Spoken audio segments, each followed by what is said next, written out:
Good morning, everybody, and welcome back to the channel. So we're getting the 200 set up here with the grapples because I just come off the ditch cleaning jobs that I've been working on, and we've got to this 20-acre woods here that we're clearing.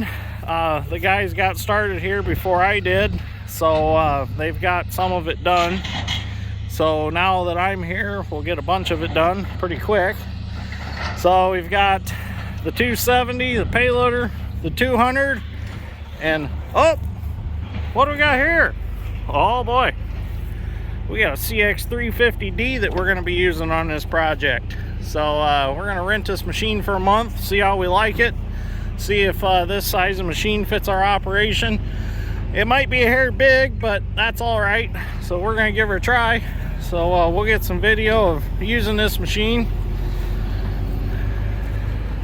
It's a nice hoe. She's a brute. It's got the cameras all the way around it. Got it from RPM, the case dealer. They rented it to us, so we're gonna try her out. Got a hydraulic thumb on it, Rockland thumb, Rockland coupler.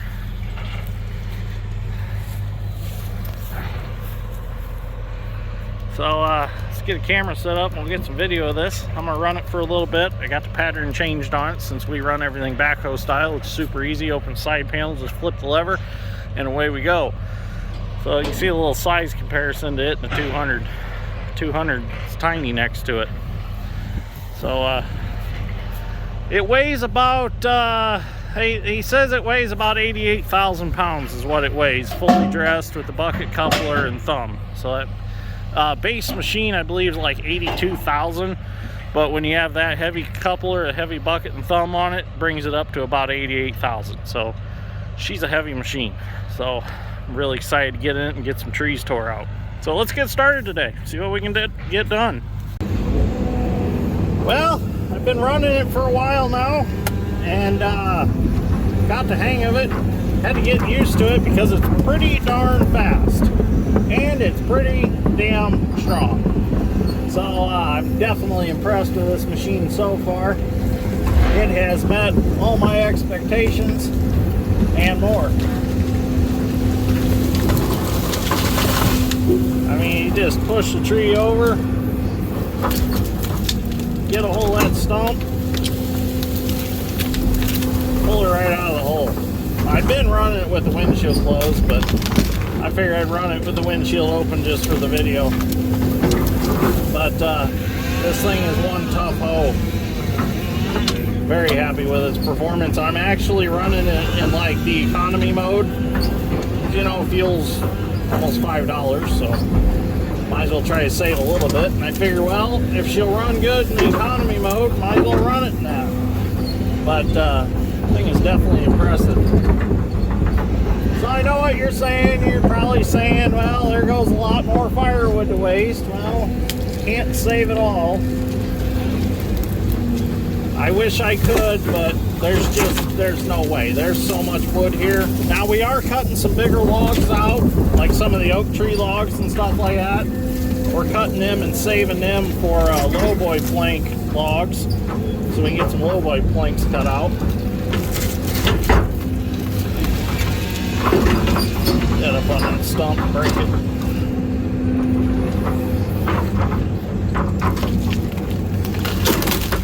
There we go. Save Scooter some saw work. That is one thing I noticed about this machine, is it's got plenty of power to break logs.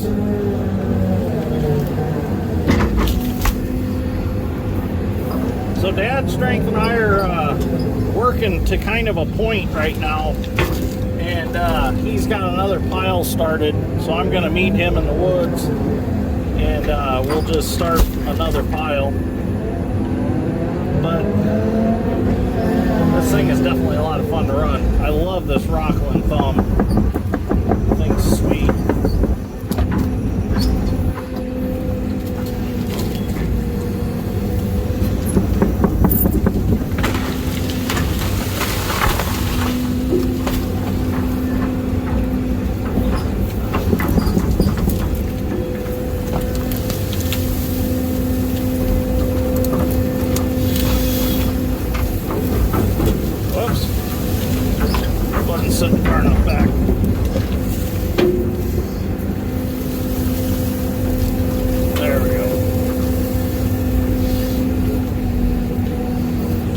swing power too. I am impressed with that. I just drug that up and swung with it at the same time, got it rolled up out of the hole.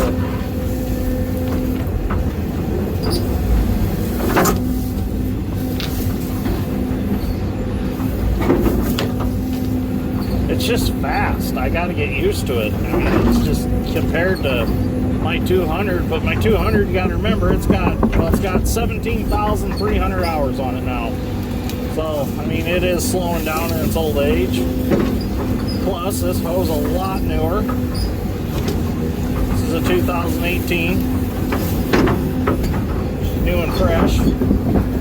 So, for those of you that don't know much about Case excavators, Case is built by Sumitomo. Sumitomo also builds link belt. I don't actually think you can get a Sumitomo excavator in the United States. I think they respectfully stay back in Japan and let link belt and Case have the market here. It is Isuzu powered, so they're pretty good on fuel. I don't know what the fuel consumption is on this one, but I guarantee you it is way less than anything else on the market.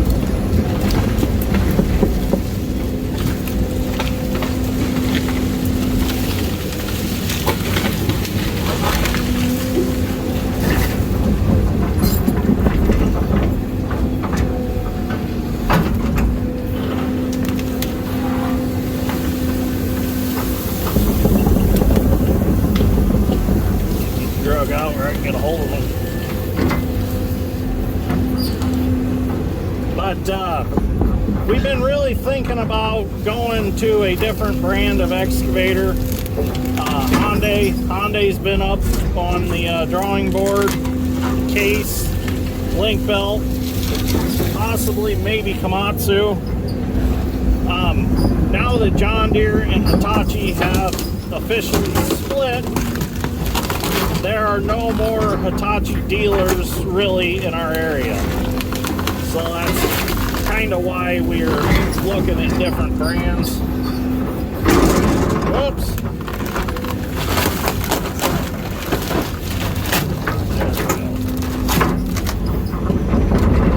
Scooter appreciates it when I break it up like that.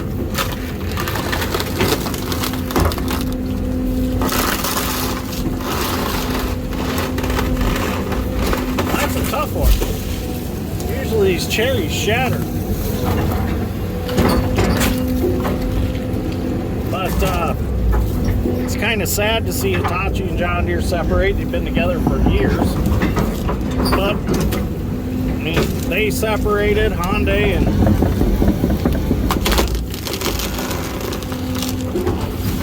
and Doosan joined together with each other.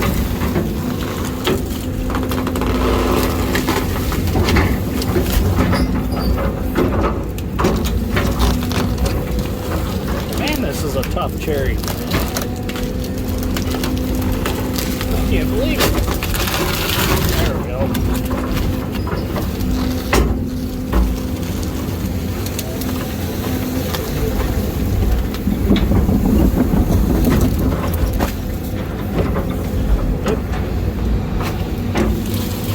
Whoa! I just discovered something. The one pedal here on the floor, I thought it was for auxiliaries because you run the thumb with your thumb. I just hit that pedal on the floor and it makes the machine track straight. That's pretty cool. That'd be awesome for digging ditch. Let's try it again. That's cool. I can run the tracks with just one foot. I should try down to 210 to see if the 210 done that. I don't think I touched that pedal the whole time we had the 210. I didn't need it.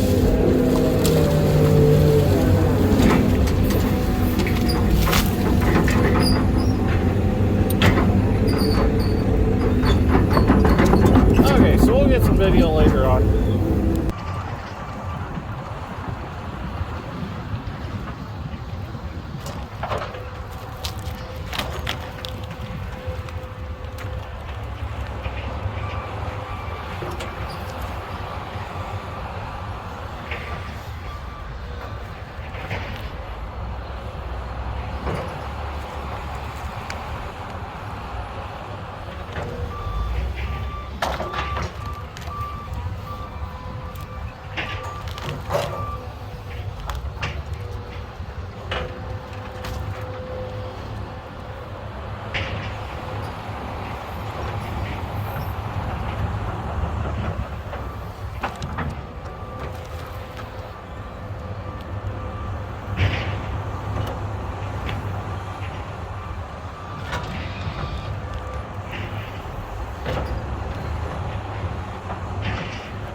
Well, now that I got them trees down and laid out, I'm gonna go ahead and cut the stumps off and probably cut the longer ones in half so Dad's strength can get them stacked on a pile nicely. So need to change my chain first, but I wanted to show you guys something really cool that I got, and I really like them. They're called chain lockers. I seen these on Facebook. They were advertised, and these things are fantastic for your chains. I have one for sharp chains, and I have one for dull chains. So when chain gets dull, I throw it in here, keeps it from getting tangled up in the back of the truck, and just everybody knows how that is. What? There, I got it. So as you can see, I got a dull one in there already. So you just take your chain. It's just simple as taking it like this and laying it in there. And these are only up to 20-inch chains. I wish they were a little bigger, because I'd like some that'll take like the 36-inch chains for the 661, but they only make them up to 20-inch right now. But definitely this was a good buy. Keeps your chains from floating around in the toolbox and all over in the bed. So get you a set of these if you do a lot of saw work. Trust me, you'll love them. So like now, my cousin Tim, he does all my chainsaw sharpening. So now I'll just take him the dull one, and he'll sharpen it and throw the sharp ones back in it, bring it back to me, and I'll take the sharp ones out of here and throw them back in the sharp box, and away we go again. So good way to organize your chainsaw chains. So I'm gonna get these cut up and we'll get them to the pile. Well, we've had a pretty good day of tree clearing.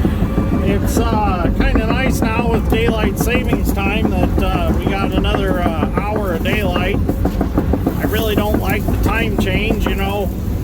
It's kind of like cutting the end off of a blanket and sewing it to the other end and thinking you have a longer blanket, but, you know, whatever. So, we're going to finish up this area right here yet tonight. I got a couple dead trees I want to push over yet, and get them in the pile. Got to be careful with these dead ones, because you don't want to hit them too hard or they'll bust off and come back over on the hoe. So you want to approach them very nicely and gently tip them out. That way you're not springing the stuff at the top and it goes flying back at the machine, and that's just not good. So the 350 done real good today. I'm happy with its performance. It might be a hair big for us. It works really good for the big trees, but I'm afraid it's going to be a little too heavy for what our normal operations are as far as going out in the muck and stuff. So I can see myself having a 350 long reach just to handle the long reach. Probably a 60 footer or 65 footer. But I'm thinking for a replacement for the 270, we might lean more towards like the 250 size. So, but don't get me wrong, this 350 is an awesome machine. I like running it. It's going to get us caught up here. It's going to really help us out. But I think that we're probably going to go to the next size down. I'm not sure. So we'll see what happens.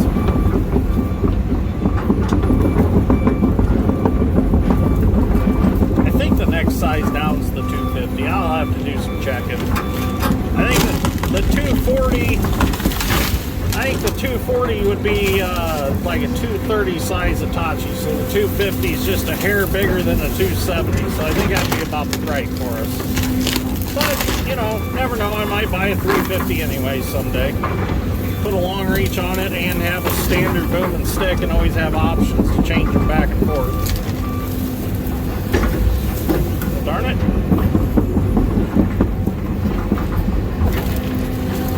There we go.